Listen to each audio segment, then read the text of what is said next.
Bank Nifty analysis की एक और वीडियो में आपका स्वागत करता हूं दोस्तों। बैंक निफ्टी की फाइनल क्लोजिंग हमें मिली है 43,677 की और कल की क्लोजिंग से बैंक निफ्टी ने 276 पॉइंट नीचे आके क्लोज किया है। कल की वीडियो में मैंने बताया था कि यहां पे NR7 सेटअप बन रहा है, अभी भी NR7 सेटअप के अंदर में ही है, जबकि आज 8 दिन हो गया है। जनरली 6 दिन 7 दिन के बाद ये ब्रेकआउट या ब्रेकडाउन कर देता है, लेकिन आज 8 दिन हो गए। 8 दिन से हम एक रेंज में फंसे हुए हैं। जो नीचे की साइड में हमारी रेंज है वो है 43,500 की, ऊपर की साइड की रेंज हमारी है 44,155 की।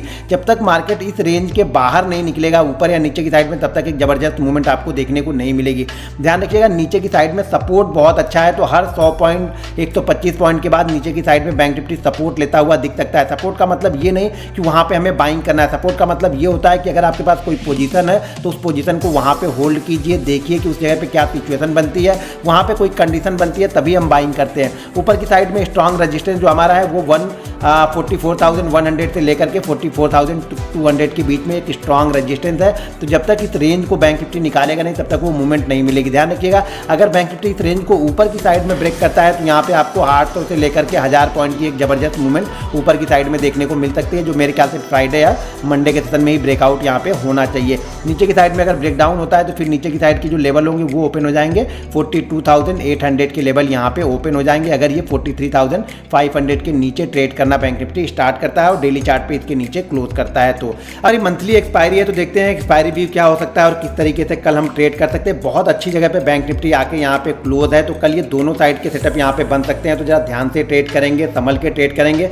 क्योंकि एक रेंज के अंदर में फंसा हुआ है बैंक निफ्टी। तो यहाँ पे आप बड़ी क्वांटिटी को प्लान मत कीजिएगा। चलिए 15 मिनट के चार्ट पे देखते हैं कि कल हम बैंक निफ्टी को किस तरह का चार्ट लगा लिया। और 15 मिनट के चार्ट को ध्यान से देखेंगे ना तो बैंक निफ्टी बिल्कुल एक नैरो रेंज के अंदर में फंसा हुआ है। ये 500 से 700 पॉइंट की रेंज के अंदर में ही बैंक निफ्टी फंसा हुआ है। जब तक इस रेंज को ये ब्रेकआउट या ब्रेकडाउन नहीं करता है तब तक कोई बड़ी मूवमेंट हमें यहाँ पे देखने को नहीं मिल सकती है। तो यहाँ पे ये लास्ट आवर में यहाँ पे हमने ब्रेकडाउन किया था लास्ट आवर में, तो लास्ट 10 मिनट में तो यहाँ पे ज़्यादा इंपॉर्टेंस को मैं नहीं दूंगा। हो सकता है कल हम इसके ऊपर ही ओपन हो। यहाँ पे देखेंगे तो पिछले 5 बार 6 बार से बैंक निफ्टी इसी जगह पे बहुत अच्छा सपोर्ट लेके ऊपर जा रहा है, लेकिन ऊपर की साइड में ध्यान से देखेंगे तो यहीं पे रजिस्टेंस लेता है कंटिन्यू, हर दिन यहाँ पे आता है रजिस्टेंस लेता है और रजिस्टेंस लेके वापस ही नीचे की साइड में आ सकता है। तो अब इस रेंज के हम लोअर एंड पे आके खड़े हुए हैं।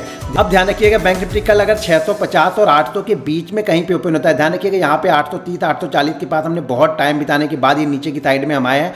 तो 850 से लेकर के 800 से लेकर के 750 700 एरिया कल अगर बैंक निफ्टी 150 पॉइंट की रेंज में ओपन हो जाए, 700 से 850 की रेंज में कहीं पर भी ओपन हो, और ओपन होने के बाद अगर ये 5-10 मिनट सस्टेन करता है और सस्टेन करने के बाद नीचे की साइड में मेरे ख्याल से अगर 43,655 के लेवल को अगर ये ब्रेक करता है तो नीचे की साइड की एक छोटी सी मूवमेंट आपको देखने को मिलेगी, जो कि होगी 43,544 का पहला मूव होगा, सेकंड मूव होगा 43,444 का और थर्ड मूव रहेगा 43,311 का। तो यहाँ पे आप नज़र बना के रखिएगा। अगर 15 मिनट की कैंडल इसी के अंदर में बन गई, इसके अंदर में बन गई और सेकंड कैंडल ब्रेक करती है तो ये मूवमेंट बहुत तेज जाएगा। ध्यान रखिएगा, अगर पहले 5 मिनट की गणने के बाद आता है तो मूवमेंट थोड़ा सा स्लो हो सकता है, लेकिन 15 मिनट इस रेंज में रहने के बाद में अगर ये नीचे की साइड का ब्रेकडाउन करता है तो मूवमेंट काफ़ी तेज जा सकता है। और पहला टारगेट हम इसी लेवल के आसपास का पकड़ के रखेंगे और सेकंड टारगेट जो ये वाला रेंज है ना 444 का, हम इसको देखेंगे। तो यहाँ पर आपकी नज़र होनी चाहिए पहले कि बैंक निफ्टी ओपन कहाँ पर होता है। इस जगह पर ओपन होगा तो एक अच्छा मूवमेंट देगा। ध्यान रखिएगा, अगर इसी जगह पर ओपन होने के बाद ये 855 का लेवल भी निकालता है 43,000, ये ध्यान रखिएगा कि 15 मिनट वहाँ पे ट्रेड करने दीजिएगा, नहीं तो फिर ट्रैप होने के चांसेस ज़्यादा रहेंगे।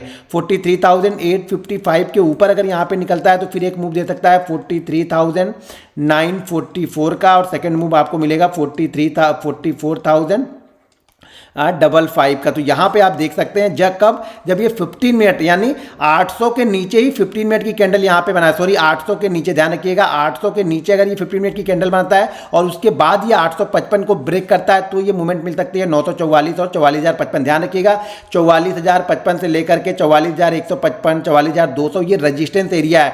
तो जब भी बैंक निफ्टी 44,055 44,060 के ऊपर ट्रेड करता हुआ दिखे और उसी फ्लो में जाता हुआ जा रहा हो तो वहाँ पर ट्रेड मत कीजिएगा। अगर वहाँ वहां पे कंसोलिडेट करने के बाद मान लीजिए ये 44,000 के बाद 1 घंटे कंसोलिडेट करता है। इस तरीके से 1 घंटे कंसोलिडेट करने के बाद जिस साइड में भी ब्रेकआउट या ब्रेकडाउन देगा फिर वहां से आपको ये 150 पॉइंट की मूवमेंट बैंक निफ्टी दे सकता है, लेकिन 1-1.5 घंटे का कंसोलिडेशन होना चाहिए तभी। अब मान लीजिए बैंक निफ्टी कल गैप अप ओपन हो जाता है। गैप अप ओपन कहां पे होता है? मान लीजिए गैप अप हम क्लोजिंग हमारी 650 की है, मान लीजिए 200-300 पॉइंट गैप अप ओपन हो जाता है तो ध्यान रखिएगा फिर ये नो ट्रेडिंग जोन में चला जाएगा। फिर यहाँ पे ये हमें ट्रैप करेगा। इस जगह पे अगर ये 900, 950, 850 के ऊपर गैप अप ओपन होता है फिर वहाँ पे रेंज बनाता है तो समझ जाइएगा किसी ना किसी तरफ हमें ट्रैप करेगा।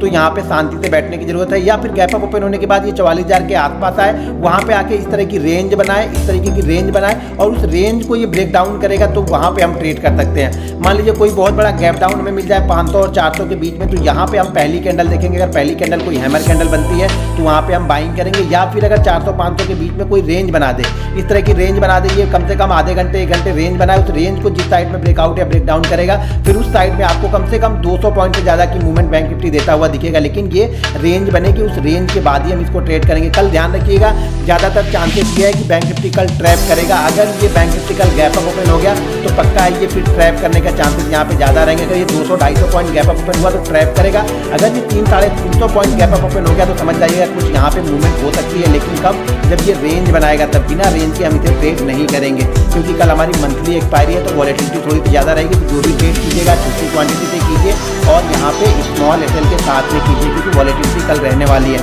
मज़ा तब आएगा जब ये 600 और 800 के बीच में ओपन होकर नीचे की साइड में ब्रेक डाउन करेगा तो एक मोमेंटम बहुत अच्छा हमें नीचे की साइड में मिल सकता है। दोस्तों वीडियो पसंद आए तो वीडियो को लाइक और शेयर जरूर करते रहिएगा। मिलते हैं नेक्स्ट वीडियो में। लाल वाला बटन है उस पे भूकंप लेके आओ या फिर भूचाल, मुझे नहीं पता, बस क्लिक हो जाना चाहिए।